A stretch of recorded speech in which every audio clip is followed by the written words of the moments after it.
بسم اللہ الرحمن الرحیم۔ السلام علیکم اسٹوڈنٹس، میں آپ کو اکنامکس کی کلاس میں خوش آمدید کہتی ہوں۔ جیسا کہ آپ کو معلوم ہے کہ ہمارا اس ٹائم 8 چیپٹر کنٹینیوڈ ہے۔ پچھلے لیکچر میں ہم نے ڈسکس کیا تھا کہ پاکستان کے صنعتی شعبوں میں کون کون سے مسائل ہیں۔ اس سے پہلے ہم نے زراعت کے پوائنٹ آف ویو سے بھی یہی ٹاپک ڈسکس کیا کہ مسائل کون کون سے ہیں زراعت کے شعبے میں اور ان مسائل کا حل کیا ہے۔ آج ہم پڑھیں گے کہ پاکستان میں صنعتی شعبے کے جو بھی مسائل ہیں ان کا کیا حل ہے یا کون کون سے ایسے اقدامات ہیں جو حکومت نے کیے ہیں یا کر سکتی ہے۔ آئیے تو اپنا لیکچر سٹارٹ کرتے ہیں۔ ٹھیک ہے، سب سے پہلے ہے پاکستان صنعتی ترقیاتی کارپوریشن کا قیام۔ ٹھیک ہے، جب پاکستان بنا تھا تو سب سے اہم مسئلہ یہ تھا کہ جو سرمایہ دار تھے وہ کسی نہ کسی وجہ سے سرمایہ کاری سے اوائڈ کر رہے تھے، اور ملک میں اس وقت سرمایہ کاری کی سخت ضرورت تھی کیونکہ صنعتی ترقی کی رفتار کو تیز کرنا تھا اور ملک کو صنعتی شعبے میں خود کفیل بنانا تھا۔ کیونکہ اس وقت میں نے آپ کو بتایا تھا نا، جب پاکستان اور ہندوستان پارٹیشن ہوئی تھی صرف 34 کارخانے تھے جو پاکستان کے حصے میں آئے۔ ٹھیک ہے، اس مقصد کے لیے حکومت نے کیا کیا، 1952 میں پاکستان صنعتی ترقیاتی کارپوریشن بنائی اور اس کے ذمے 14 منصوبے لگا دیے گئے۔ ٹھیک ہے، اس کا مقصد یہ تھا کہ ترجیحی بنیادوں پر ملک میں سرمایہ کاری کریں اور کارخانے قائم کریں۔ اس میں کون کون سے کارخانے تھے؟ پٹسن کے کارخانے، سوتی کپڑے کے کارخانے، اونی کپڑے کے کارخانے، سیمنٹ بنانے کے کارخانے، چینی، بھاری انجینئرنگ، کیمیائی کھاد، جہاز سازی، ادویات، قدرتی گیس، کوئلہ کی کان کنی وغیرہ۔ اس کارپوریشن میں 10 سال کے عرصے میں کتنے کارخانے بنائے؟ 55۔ اس کارپوریشن کا جو منظور شدہ سرمایہ تھا وہ 1 کروڑ روپے ہے۔ ٹھیک ہے، یہ جو کارپوریشن تھی ملک میں سرمایہ کاری کے لیے اب بھی اپنا کردار ادا کر رہی ہے۔ پھر دوسرا کیا ہے؟ مالی اداروں کا قیام۔ صنعتی شعبے کو اب ظاہری بات ہے کوئی بھی صنعت قائم کرنے کے لیے جو میجر چیز ہے آپ کو پیسہ چاہیے ہوتا ہے۔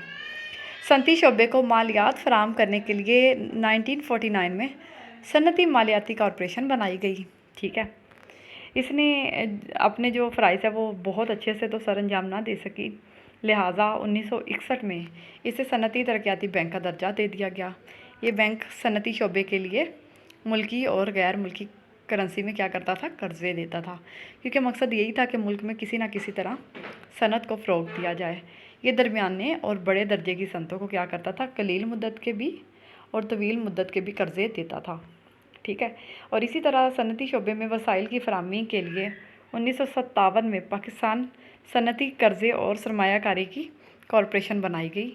یہ کارپوریشن نئی صنعتوں کے قیام کے لیے ملکی اور غیر ملکی کرنسیوں میں کیا کرتی تھی؟ مالیات فراہم کرتی تھی۔ ٹھیک ہے، پھر ہے اس قرضے کی جو مدت تھی وہ عام طور پر 7 سال سے 12 سال تک ہوتی ہے کہ آپ اتنی لمبی مدت کے لیے قرضہ لے سکتے ہیں۔ اس کارپوریشن کی کاوش کے نتیجے میں کیا ہوا؟ کہیں پبلک لمیٹڈ کمپنیاں بنی۔ ٹھیک ہے، اس کارپوریشن کے لیے سرمایہ حکومت پاکستان، اسٹیٹ بینک دیتا تھا، عالمی بینک، امریکہ، برطانیہ اور پاکستان کے نجی سرمایہ داروں نے فراہم کیا۔ پھر تیسرا کیا تھا؟ صنعتی مراکز کا قیام۔ صنعتی مراکز میں یعنی صنعتوں کی حوصلہ افزائی کے لیے حکومت پاکستان نے کیا کیا؟ مختلف شہروں میں صنعتی مراکز بنائے جس کی بدولت کارخانوں میں بجلی، گیس اور پانی کی سہولتیں فراہم کی گئیں، ریلیں اور سڑکیں پہنچائی گئیں۔ ان مراکز میں صنعت کاروں کو تربیت یافتہ عملے کی سہولت بھی حاصل ہو جاتی ہے اور ہنرمند افراد بھی ملتے ہیں۔ ٹھیک ہے، یہ مراکز کراچی، سکھر، حیدرآباد، لاڑکانہ، گجرات، سیالکوٹ، گوجرانوالا، لاہور اور کوئٹہ میں قائم کیے گئے۔ ٹھیک ہے، اب چوتھا ہے تامین کی پالیسی۔ اس پوائنٹ کو ہم پہلے بھی ڈسکس کر چکے ہیں کہ پاکستان میں جب نئی نئی صنعتیں بنتی تھی ظاہری بات ہے اس کو ملک میں سٹینڈ کرنے کے لیے اور اس کو بین الاقوامی مقابلے سے بچانے کے لیے اور تحفظ دینے کے لیے کیا کیا جاتا تھا؟ تامین کی پالیسی۔ اب یہ تامین کی پالیسی کیا تھی کہ اسی جیسے کپڑا بنانے کی صنعت ہے، آپ جو کپڑا درآمد کریں اس پہ بھاری ٹیکس لگا دیں تاکہ لوگ اس چیز کو خریدنے کی بجائے اپنی ملکی مصنوعات کو ترجیح دیں۔ اس کا مقصد یہ ہوتا تھا کہ جو آپ کی نئی قائم شدہ صنعت ہوتی تھی اس کو آپ نے غیر ملکی مقابلے سے پروٹیکشن دینی تھی۔ ٹھیک ہے، پھر آگے ہے گھریلو صنعتوں کی کارپوریشن کا قیام۔ اب یہ جو چھوٹے پیمانے پہ گھریلو لیول پہ صنعتیں بنائی جاتی ہیں ان کی بھی اپنی جگہ امپورٹنس ہے،